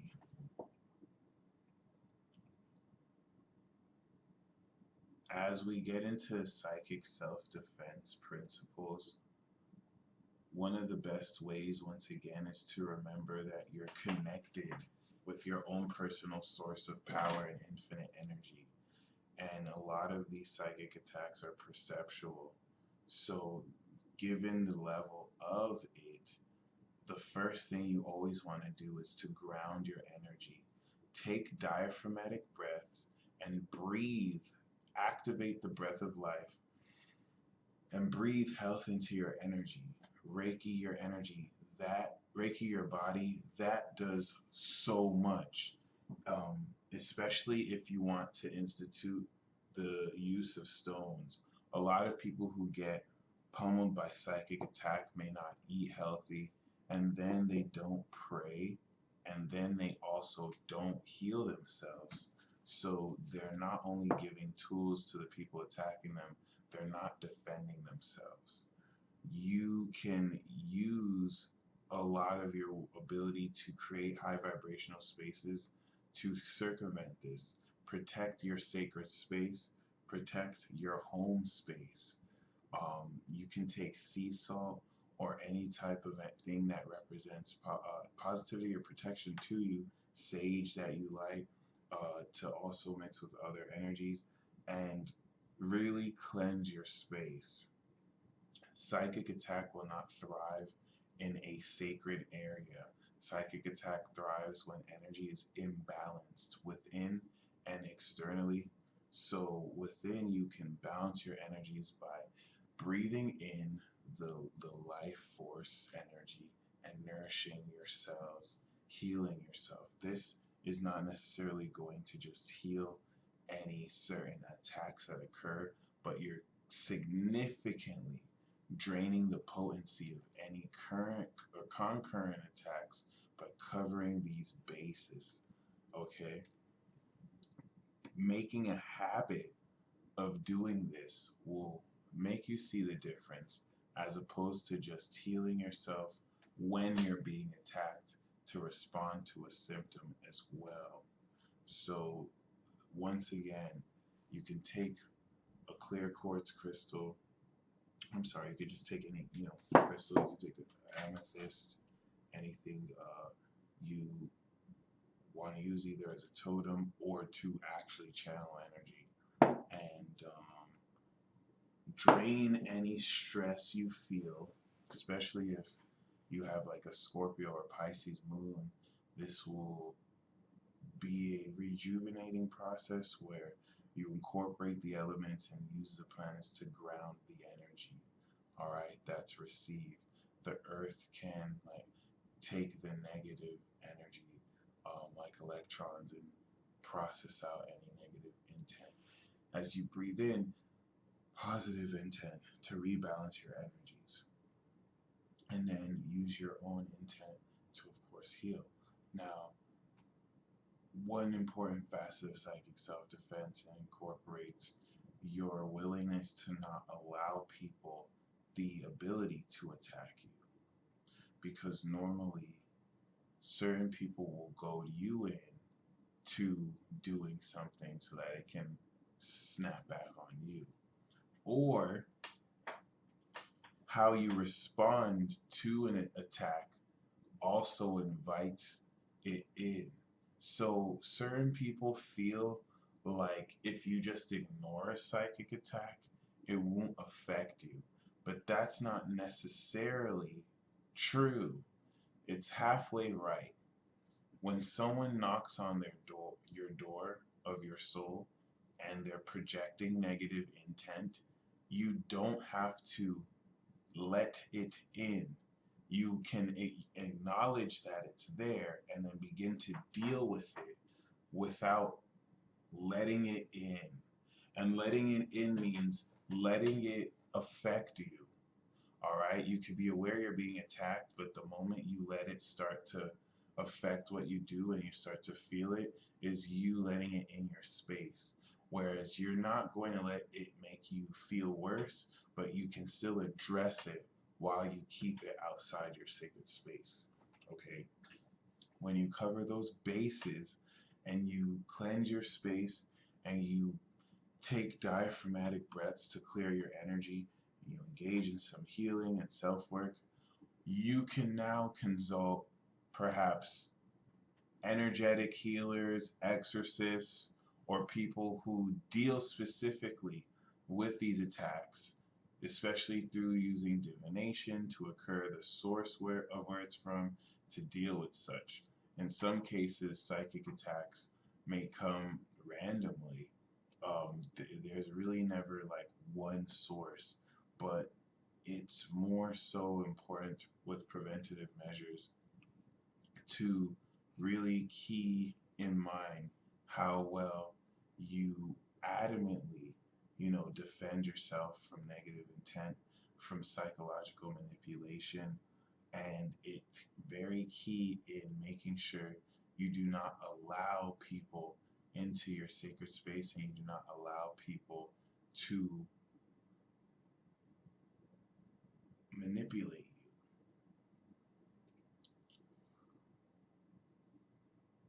you. An advanced technique employs karma, and this is where you could take the infinite nature of something like psychic attack and make it an afterthought. Because, for example, something you can redo every day is a karmic law junction, where if someone attacks you, then that means they're also going to receive an attack simultaneously. And this is where I say you can psychically attack others, right? By you actually psychically, you can protect yourself by psychically attacking others. That is a psychic attack or a curse. And it's a curse incorporating karma where you're not really cursing them, but if they send energy to you, then you're going to send that back by them getting what they gave to you. And the mechanics behind this incorporates your right to also attack someone else or project energy. So you work the laws of karma by expressing forth your intent like so. There was an interview that an Aquarius XXX Tentacion was on, and I thought it was fascinating because he did a real life curse on broadcasted, and I want y'all to hear this, okay? Because as someone who's subruled by Uranus and Saturn, I think it was a very I want you to listen into the logic that he uses to maintain this curse as well. Okay, so one moment because okay. And what you believe becomes reality. I'm putting a. So check this out. This is an advanced technique. Let me know if you hear this. Actually, 6ix9ine. Anybody who has allegations or charges against them, all right. So these guys are back. Here's what I'm gonna do. What you believe, you may perceive, and what you believe becomes reality. I'm putting a curse right now on any motherfucking writer that watches this video and watch and see if it don't work. I'm putting a curse on niggas. If you try and blasphemize my success, you will only blasphemize your success. You will only destroy your success by trying to destroy my success. By trying to destroy anyone's, for that matter, you will only destroy your success. And that's to the writers. The writers as far as complex. I'll give it complex, because they're the only ones I see out here really being evil. And bro, and I know not every writer at complex is evil. So that in a case study was very simple. The strength of the curse, of course, came from him being a fixed sign, and it was very simple. He made it a logic injunction. If you blaspheme his name, your name will be blasphemed. This is very simple because it really just speaks of, ooh, send me those memes, please. It really just speaks of taking energy you've received and expressing it back. And it was directed and targeted specifically towards certain writers who he has seen doing so. An Aquarius with his 10th house in Scorpio, looking out for others because he didn't make it just about himself at the end too. I wanted to show that as an example of an advanced technique because of course it's going to represent really being able to set that condition so that you don't necessarily have to even live in fear of anyone cursing you. This is what makes this an advanced technique. Because psychic attack happens so frequently, you covering these bases can allow you to handle more personal attacks on personal levels. And you can reinforce these affirmations every day. But your willingness to confront these subtle feelings you feel and really help that will definitely indicate how well you can express this. Brienne said, I don't like wishing death on someone, even as a joke. That's a very common thing for Cancers as well, and Pisces and Scorpio, because you can feel into how the intent can make something like that happen. It's very much so a reality for people who are very psychic. So thank you guys once again for joining this webinar. I'm now opening up for questions and answers. And yeah, thank you very much so for tuning in. Last thing I want to say is that this this webinar was really just to open up a greater awareness of how you could fight back this influence just by remembering the most that can happen is that they just make you aware. The most that can happen is they use your own energy against you. So as long as you do not allow yourself or others that quality, you will not fall for any illusions. Any such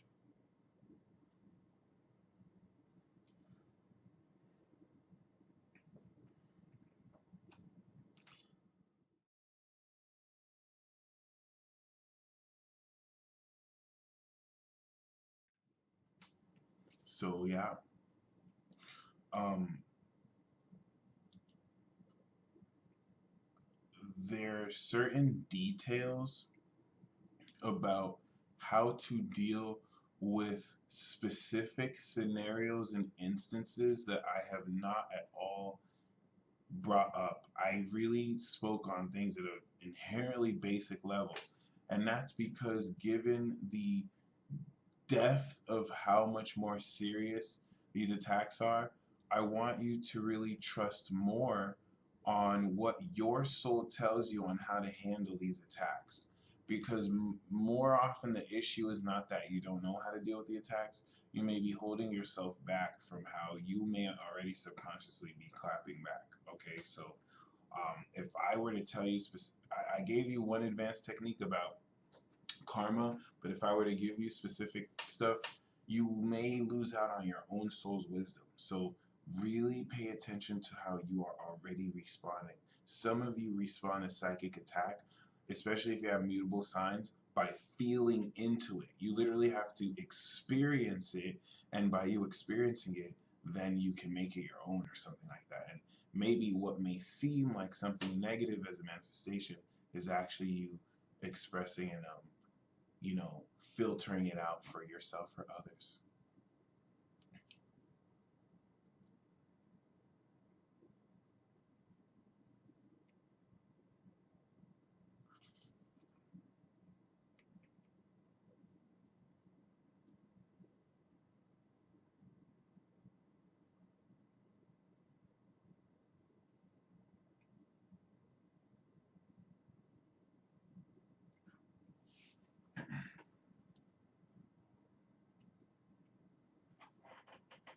Do you know anything about the machine, a certain energy that lacks empathy of any kind?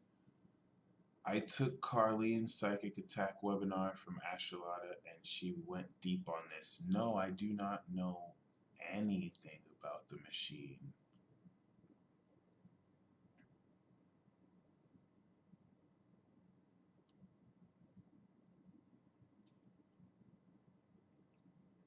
Lilac Ocean 420, no, I am not. I am not even going to front. I am feeling a little bit like a mess right now. But here's what it is.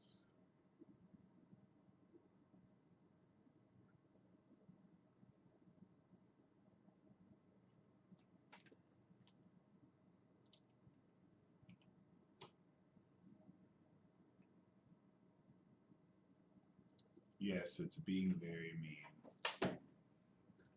And the moment it entered Capricorn, it was being super mean.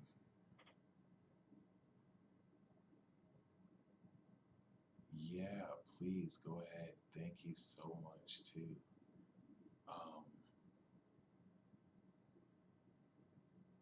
Is manipulating within itself bad? LEC, that is an amazing question. Manipulation is not bad at all. Manipulation is a function. We manipulate our hands to do things. So it's just really the intent, it's are you manipulating people? Are you manipulating people in a way that disrespects them and invades their space? Or is there consent? Are you manipulating? Are you using things and not people? It's how, of course, this expresses itself.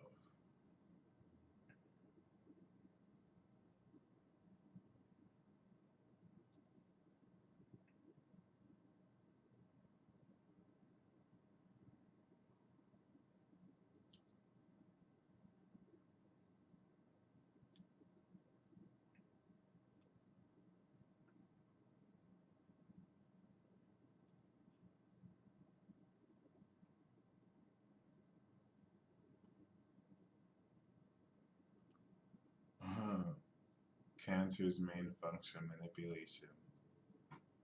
It's a water sign thing, guys. I'm just joking.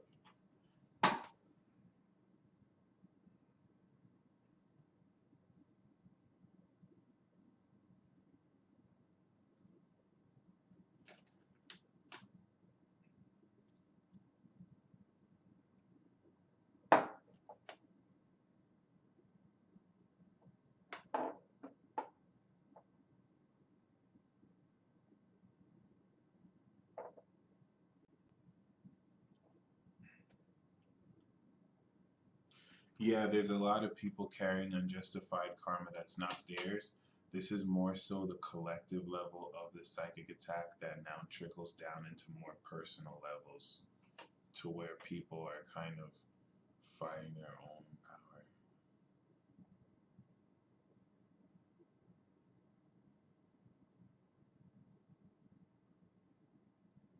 How can I better enforce more boundaries energetically towards others when I try to project positive intentions? I also do want to, yeah, I was about to say, I don't know if you're a Libra Brown, but you don't better enforce more boundaries. Like projecting positive intentions, you want to focus more for yourself because it's a great intention, but it's like towards others, you just want to focus more on your own vibrational space. So unless you have the consent, positivity is positivity, but you you want to be very careful about how you do. If you just kind of do so in a general sense that allows them to receive it, like if they can receive it, then you can do as much positivity as you want. Um, Can not liking someone for no apparent reason be a sign that they are attacking you? Yes, LAC. That's a huge reason. If your soul is triggered, that's actually a telltale sign that they're attacking you on the spot and you're reacting to some kind of, they could be thinking negative thoughts in their head, and then your soul's like, well, screw you too. How can you tell who is psychically attacking you? I have some mutable planets, but more fixed in cardinal. Um, there are many divination methods to tell. You could pull a tarot card. You could see if you trust your intuition on your first hunch. You'll know because you'll also gain recurring energy since they project their energy, so you can pull on that. But it's misleading to say because it doesn't always come from one source, and certain people know how to cloak their energies too. There are so many spells for psychic protection. some is some is using the advanced technique, for example. If you know, even if you don't know exactly who's attacking you, you can just say anyone who's attacking me. Um, they anyone who's attacking me right now is now liable to receive the same level of attack. There are certain methods of this though. One simple thing that I've done that has given me results. Simple, nothing even complex. I didn't even write a candle, but it's like you write on a paper, um, you know, return to sender, and you take energy in your hand and you channel all of that energy of attack or feeling limited or negative into the paper, and you burn the paper and the energy just signals back.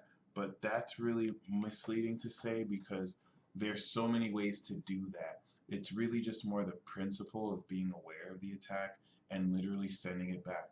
Or you can draw on the energy of the earth, right? Because what's better than you personally doing it, which is in some cases even more preferred, if you don't personally want to give the energy back, right?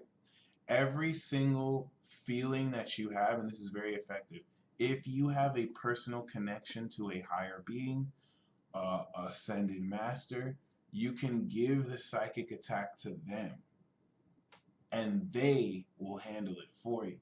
But the trade-off is you cannot deal with the psychic attack. You have to have faith in that higher being to handle it for you. It's very effective if you have a positive connection. But if you don't and you like to be more independent, then you can just engage in that. But you have to really believe in your own strength, because regardless of example of any haters, you still can succeed beyond the odds. But it is still good to do certain clapback scenarios. Always consult logic and karma, because it could really balance a whole lot without you needing to dirty your hands and attacking. Thank you, Brown Burrito, for tuning in.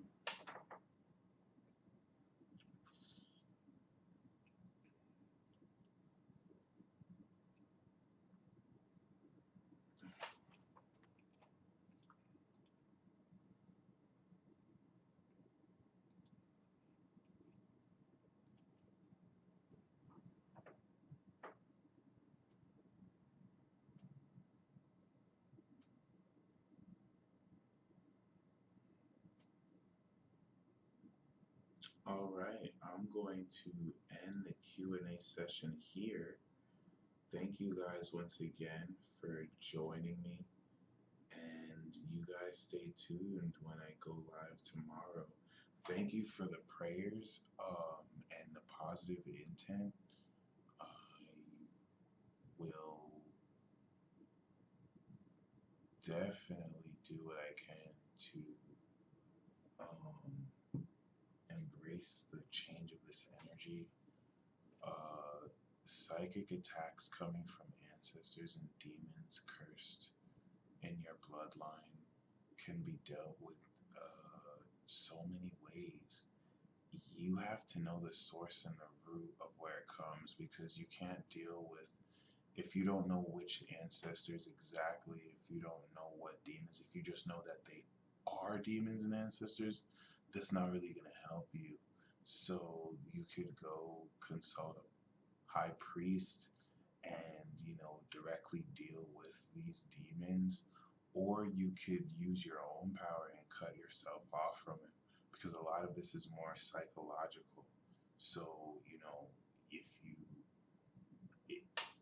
you can kind of rectify your karma through such, it'll help. But it's very complicated to say, because, for example, a lot of people like to deceive others by claiming that they have generational karma they have to work through. But Pluto's in Capricorn, so all the generational karma that has been brought up has already been cleared since Pluto Scorpio. After 95, when it went to Sag, all the new children being born now, they don't even have generational karma, because we're the ones who cleared it. So any such curses, you know, they really don't empower you. They exist. I'm not trying to say that you won't get affected by them, but they're considerably weakened because there's a whole new stage. And just keep that in mind, because a lot of these follow an older, traditional, weaker vibrational pattern that affected more people older in your family line, and you may be breaking out of it, but it's really no more strong than psychic attacks coming from extraterrestrials and these galactic energies like the machine. So I would keep that in mind as well.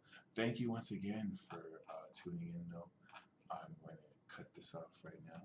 You stay blessed. Peace.